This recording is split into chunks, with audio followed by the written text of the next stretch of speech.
Hej alle sammen, og velkommen til den her video. I dag skal vi lave en 5 ting næsten, jeg synes er pinligt. Den første ting er, når nogen kommer ind, når du sidder på toilettet. Det er vildt pinligt, fordi at du sidder på toilettet. Nummer 2 ting er at slå en prut, når du er team.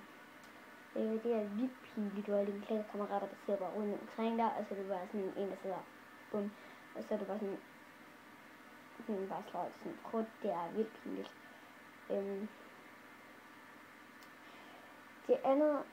Det tredje er grine, som man kommer til at tisse i bukserne. Det er vildt pinligt.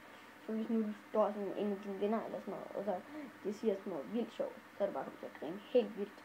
Og så går du bare til at tisse i bukserne lige efter. Det er vildt pinligt.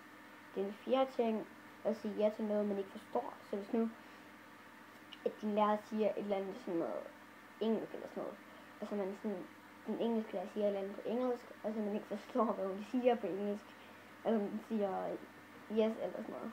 Altså det er overhovedet ikke noget med det at gøre. Det er pinligt. Det næste er, at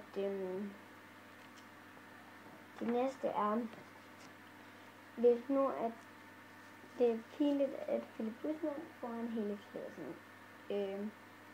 Så er det bare Philip Bussmann, og så